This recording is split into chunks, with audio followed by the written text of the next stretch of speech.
Okay, सभी लोगों को नमस्कार।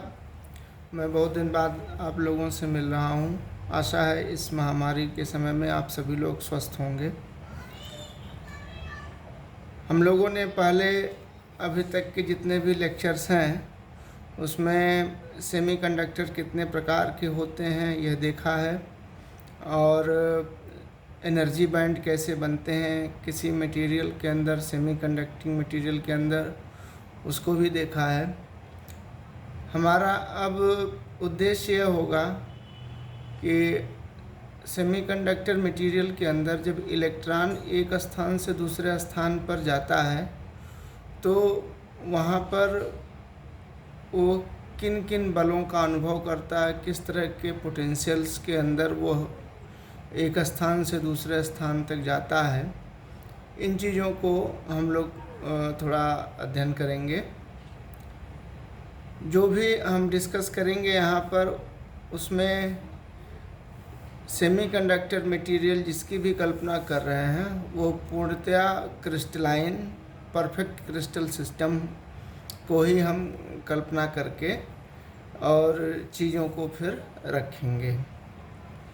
आप सभी जानते हैं कि जो क्रिस्टलाइन मटेरियल हैं उनके अंदर जो भी एटम्स हैं या मॉलिक्यूल्स हैं एक नियमित रूप से व्यवस्थित होते हैं, और यह पूरे क्रिस्टल के अंदर आप एक स्थान से दूसरे स्थान कहीं पर भी आप देखें किसी भी एटम के ऊपर तो उसके चारों तरफ का वातावरण आपको समान मिलेगा।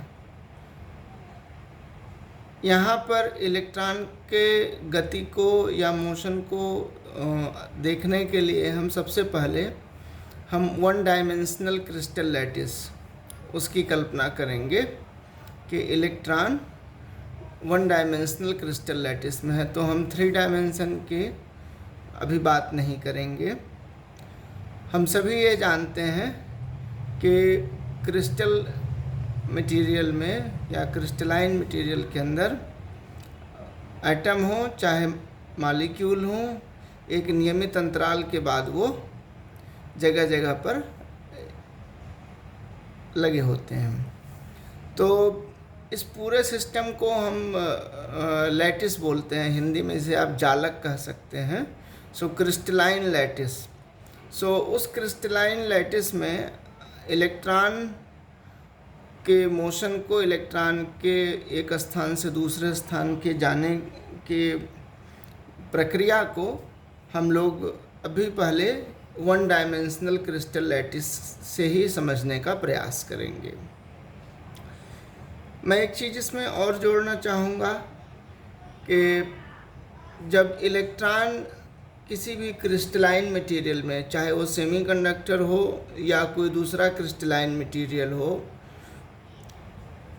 वो जब एक जगह से दूसरे जगह पर जाएगा तो वहाँ पर क्या है कि लैटिस पॉइंट के ऊपर, लैटिस के जो बिंदु हैं उनके ऊपर आपके पॉजिटिव आयंस फिक्स हैं, वो अपनी जगह से नहीं हिल रहे हैं। तो इलेक्ट्रॉन और वो पॉजिटिव आयंस पीरियोडिकली एक आवर्तिता के रूप में वो क्रिस्टल में बार बार आते रहते हैं। यानी पहले आपका कोई एटम यहाँ था, फिर यहाँ पे है, फिर यहाँ पे है, तो एक जगह से दूसरे जगह, एक एटम से दूसरे, दूसरे एटम से तीसरे एटम पे जब आप जाएंगे तो आपको एक उसमें पीरियोडिसिटी मिलेगी स्ट्रक्चर के अंदर।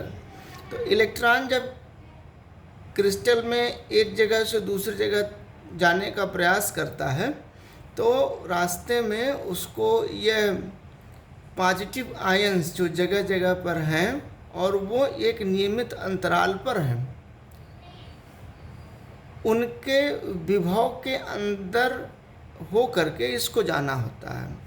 यानी जो इलेक्ट्रॉन के मोशन का प्रोसेस है वो इन पॉजिटिव आयंस के पोटेंशियल्स के भीतर होकर के उसको गुजरना है।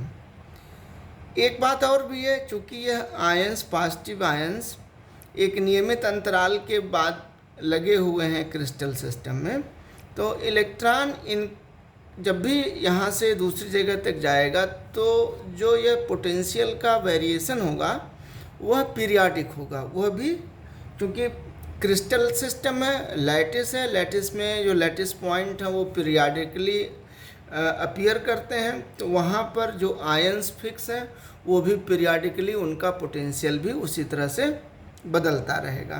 तो इसका मतलब है कि इलेक्ट्रॉन का जो मोशन है फ्री स्पेस में और इलेक्ट्रॉन का जो मोशन है एक सेमीकंडक्टर क्रिस्टल के अंदर, दोनों में बहुत फर्क है। जब आप एक फ्री स्पेस की बात करते हो, उसमें जब इलेक्ट्रॉन एक जगह से दूसरी जगह पर जाता है तो उसको या तो वह किसी यूनिफॉर्म पोटेंशियल में रहेगा, पोटेंशियल वेरी कर सकता है कंटिन्यूसली, लेकिन यहाँ पर क्या हो रहा है, या तो पोटेंशियल नहीं होगा फ्री स्पेस में, या पोटेंशियल होगा तो वो कांस्टेंटली वेरी कर सकता है या कांस्टेंट हो सकता है।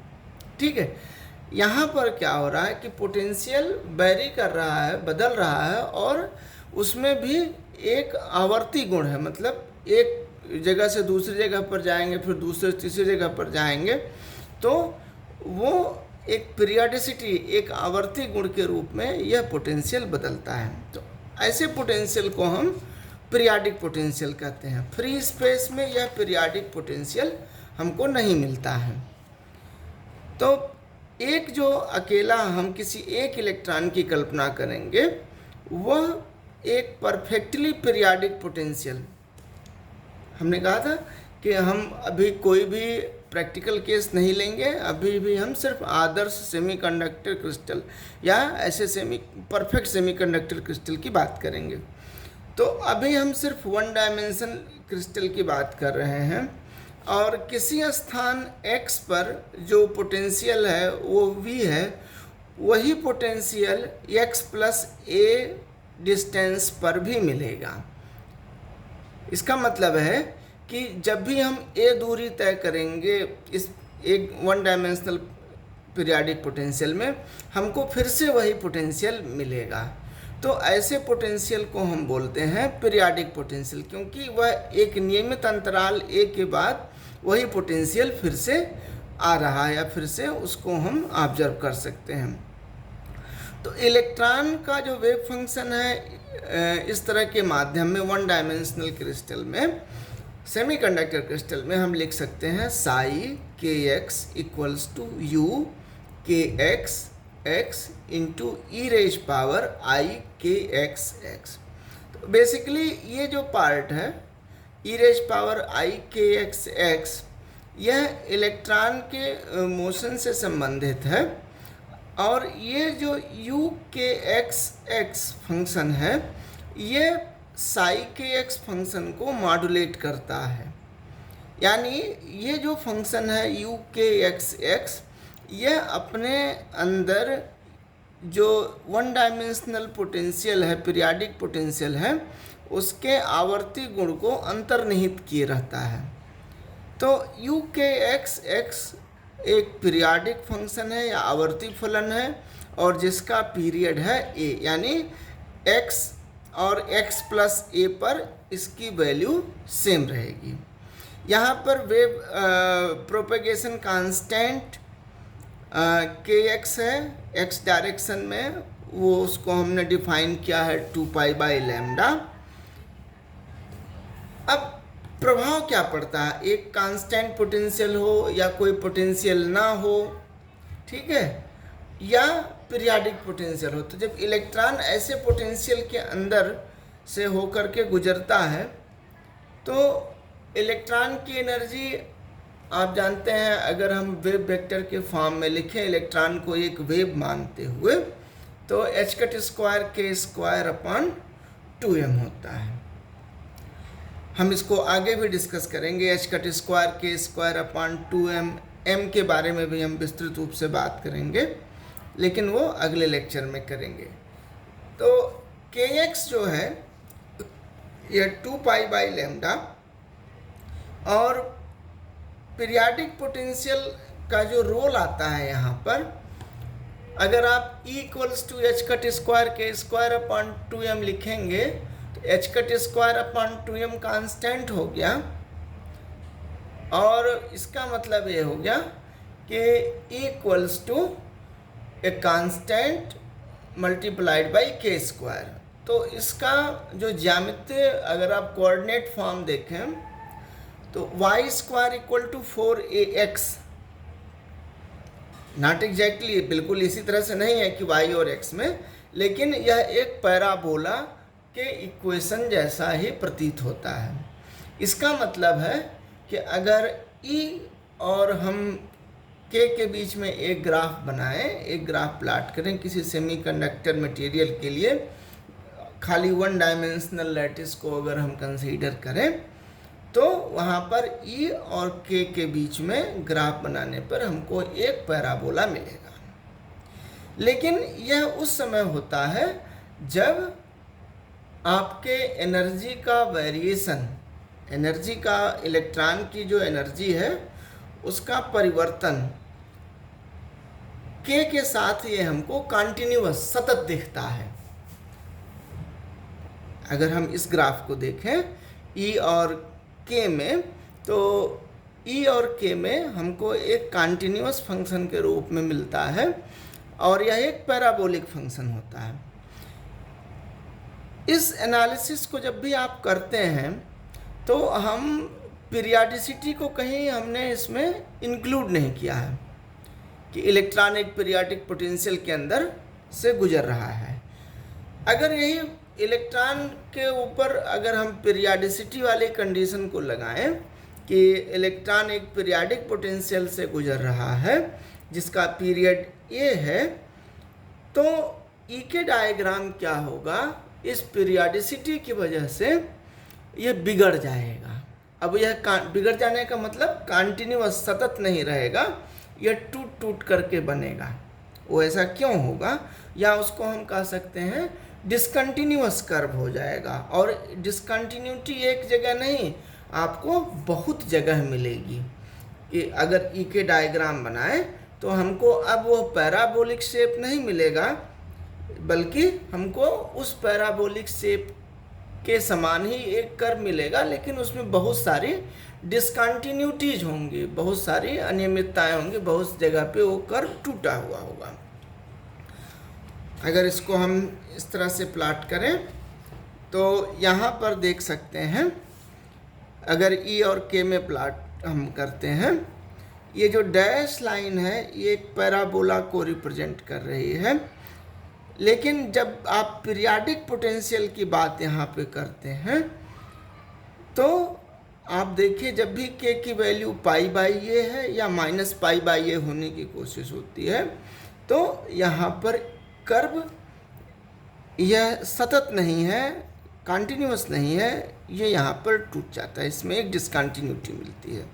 ये दोनों तरफ है, माइनस पाई बाई ए और प्लस पाई बाई। इसी तरह से के equal to 2 pi by A और माइनस 2 पाई बाई ए पर भी हमको एक डिसकंटिन्यूटी मिलती है। K equals to minus 3 pi by A और K equal to plus 3 pi by A पर भी मिलती है।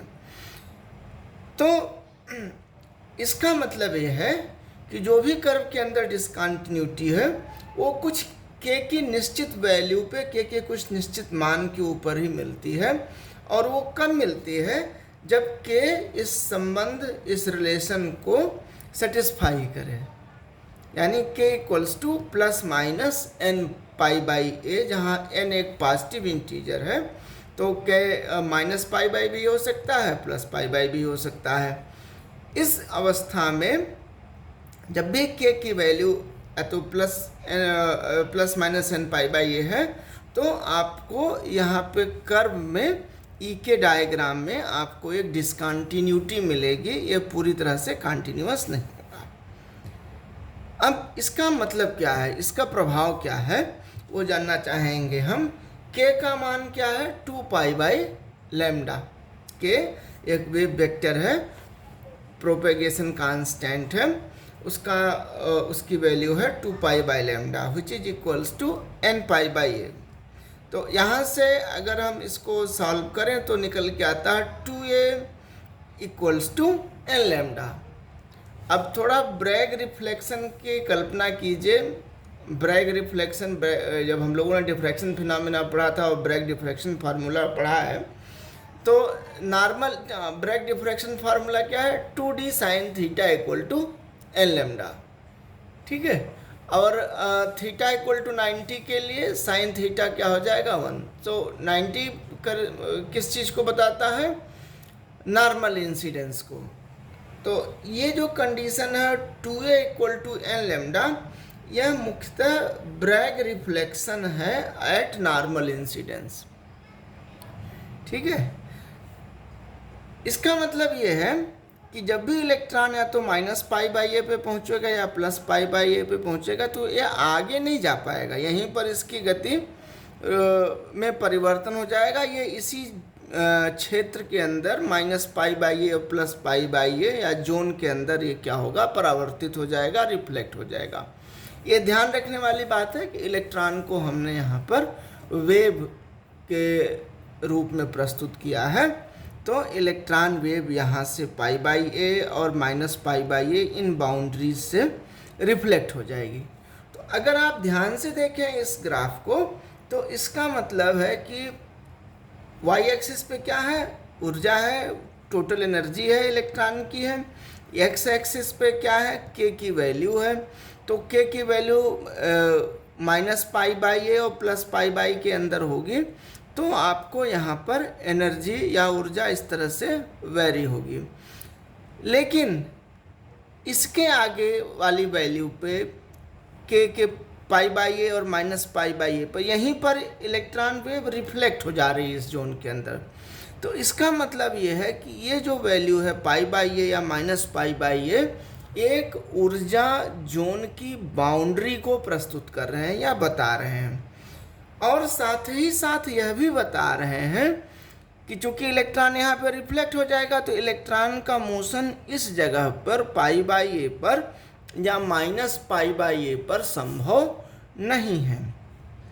तो इसके बाद जब हम दूसरे जोन पे जाते हैं, तो वहाँ पर ऊर्जा की यह वैल्यू, यह मान न होकर के कुछ और होता है।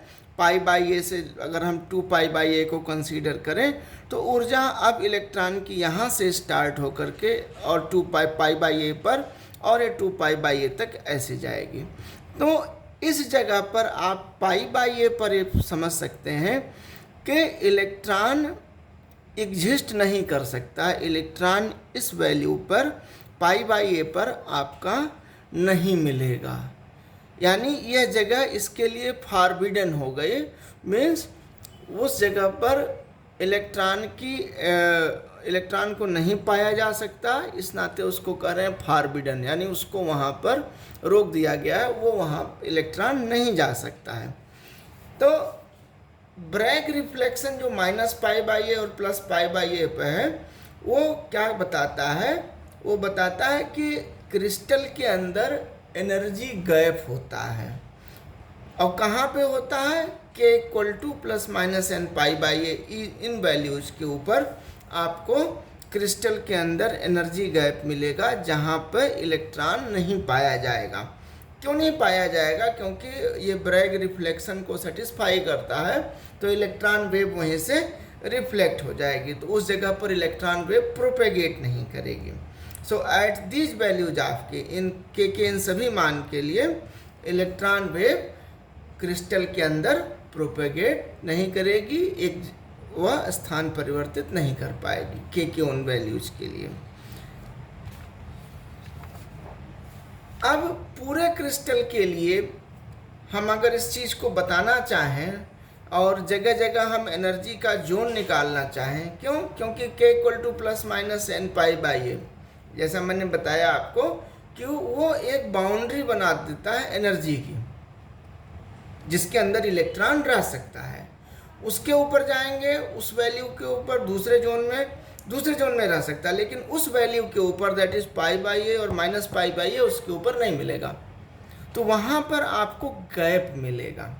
अब समस्या यह है कि हम पूरे क्रिस्टल के लिए अभी हमने 1 डायमेंशनल ही लिया है, तो उसी में ही बात करते हैं। तो हम पूरे क्रिस्टल के लिए हम ऐसे अध्ययन नहीं कर पाएंगे। तो कोशिश ये करते हैं, चूंकि के क्यों नहीं कर पाएंगे, क्योंकि मैक्सिमम वैल्यू हो सकती है प्लस माइनस इन्फिनिटी। तो अब के स्पेस में या रेसिप्रोकल लैटिस के अंदर अभी हम क्या करते हैं कि के को अगर ध्यान से देखें तो के भी पीरियोडिक है और उसका पीरियड कितना है 2π/a। तो अभी हम क्या करेंगे कि हम सिर्फ -π/a से +π/a के बीच की ही सारी एनर्जी को हम कंसीडर करते हैं, मानते हैं, और सारी एनर्जीज को इसी के भीतर हम प्लाट करने की कोशिश करेंगे। तो के की वैल्यू हो सकती है -π/a से +π/a तक, और हम जब इसको प्लाट करेंगे तो हमको कई सारे एनर्जी बैंड्स यहाँ पर मिलते चले जाएंगे। आप देखें यहाँ पे पहला है, फिर दूसरा, ऐसे तीसरा और आगे चौथा चलता जाएगा। तो इसको बोलते हैं रिड्यूस्ड रिप्रेजेंटेशन। इस रिड्यूस्ड रिप्रेजेंटेशन में अगर आप देखें, यहाँ पर हमने क्या किया है कि करस्पॉन्डिंग एनर्जी बैंड बनाए हैं। तो ये आपका एक जोन के लिए हुआ, ये दूसरे जोन के लिए हुआ। पहले जोन के लिए अगर आप देखें तो ये -π/a से +π/a के बीच में आप ये देखें, ये आपका एक एनर्जी बैंड है, यह दूसरा एनर्जी बैंड है, और इसके बीच में एनर्जी गैप जाते हैं। यहाँ पर आप जाएंगे, जैसे जैसे एनर्जी बढ़ती जाएगी तो एनर्जी बैंड की विड्थ क्या है, बढ़ रही है, लेकिन एनर्जी गैप क्या हो रहा है, घट रहा है। तो इससे हम यह निष्कर्ष निकालते हैं कि जैसे इलेक्ट्रॉन की एनर्जी बढ़ेगी, जो width of allowed energy band है, ये विड्थ है अलाउड एनर्जी बैंड की, जिसके अंदर इलेक्ट्रॉन रह सकता है, उसकी विड्थ है। तो ये विड्थ बढ़ती है एनर्जी के साथ में, लेकिन जो गैप है एनर्जी बैंड के बीच में या एडजेसेंट या साथ वाले एनर्जी बैंड के साथ, इसका जो अंतर है वह घट जाता है। बहुत बहुत धन्यवाद।